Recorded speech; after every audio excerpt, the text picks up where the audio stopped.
Selamlar. Bugün masada sadece bir kitap yok, okuruna resmen meydan okuyan bir eser var. Azra Cohen'den Pi. Bu kitap, kişisel bir dönüşümle başlayıp koskoca bir toplumsal uyanışa giden bir yol haritası gibi. O meşhur ben olma halinden çıkıp nasıl biz olunur, işte bütün mesele bu. Hadi bu yolculuğa beraber çıkalım, bakalım bizi nerelere götürecek.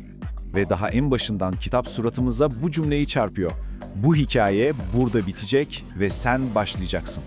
Düşünsenize, bu sadece güzel bir söz değil, resmen bir görev emri. Yazar bize diyor ki oturup okumakla kalma, kalk ve bir şeyler yap. Asıl hikaye sensin. İşte bu fikir bugünkü analizimizin de tam merkezinde olacak. Aklımızın bir köşesinde hep dursun. Yolculuğumuzun ilk durağına geldik. Adaletsizliğin yüzü. Neden ve buradan başlıyoruz? Çünkü bir şeyi değiştirmek istiyorsak önce neyin bozuk olduğunu, o sistemin çürümüş parçalarını bütün çıplaklığıyla görmemiz şart. Kitabın belki de en can alıcı tespiti şu: adaletsizliğin adalet maskesi taktığı bir sistem. Bakın bu çok önemli. Yani ortada basit bir suç yok. Kendini aklayan, kendi kurallarını yazan koskoca bir mekanizma var. Hırsızlık yapılıyor ama yüce bir amaç uğruna deniyor. Yalan söyleniyor ama bu çarpık bir hak anlayışıyla meşrulaştırılıyor.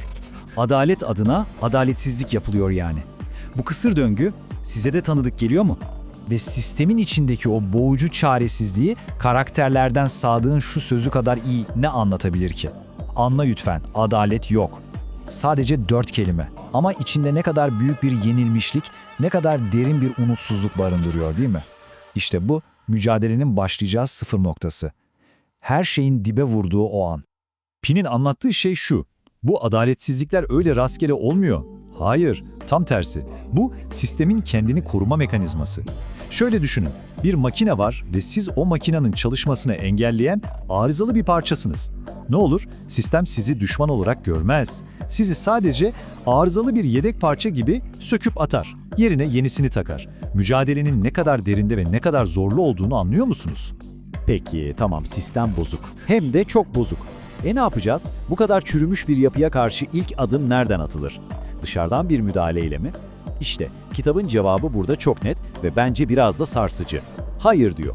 Değişim içeriden başlar. Hadi şimdi o dışarının gürültüsünü biraz kısıp her şeyin filizlendiği o yere, bireyin kendi içine bakalım. Uyanış deyince böyle büyük soyut bir şey geliyor akla değil mi? Ama kitap bunu çok somut adımlara ayırmış. Birincisi acı. Her şey acı veren bir gerçekle yüzleşmekle başlıyor. Ama asıl mesele ikinci adımda, anlama. Yani o acının içinde boğulmak yerine bu neden oluyor diye sormak. Tıpkı Deniz'in yaptığı gibi. İşte bu anlama çabası sizi üçüncü ve son adıma getiriyor. Gerçek uyanış. Yani öğrendiklerinizi, anladıklarınızı artık eyleme dökme zamanı. İşte bu süreçte bizi kitabın kalbindeki o sihirli kelimeye getiriyor: tekamül. Yani bir nevi kişisel evrim, olgunlaşma. Pi'nin iddiası şu: sağlam bir toplum, sağlıklı bir demokrasi öyle havadan gelmez. Ancak ve ancak kendini geliştirmiş, tekamül etmiş bireylerle inşa edilebilir. Anlayacağınız, bireyin iç yolculuğu aslında bütün toplumun kaderini belirliyor. Yani olay demokrasiyi beklemek değil, demokrasiyi var edecek bireylerin ta kendisi olmak. Ve şimdi geldik hikayenin zirve noktasına. Hani o bireysel uyanış var ya, işte onun artık sadece bir içsel aydınlanma olmaktan çıkıp herkesin gözü önünde bir duruşa, bir yemine dönüştüğü o unutulmaz ana. Özge'nin yemini. Aldığım her nefeste hakkına sahip çıkma onuru gösterenlerin yanında yer alacağıma, adalet için ne pahasına olursa olsun savaşacağıma yemin ederim. Varlığım canın haklılığına armağan olsun. Bu yeminle birlikte Özge için artık geri dönüş yok. Kişisel bir dert kamusal bir davaya dönüşüyor. Artık mesele sadece ben değil, hakkına sahip çıkan herkes.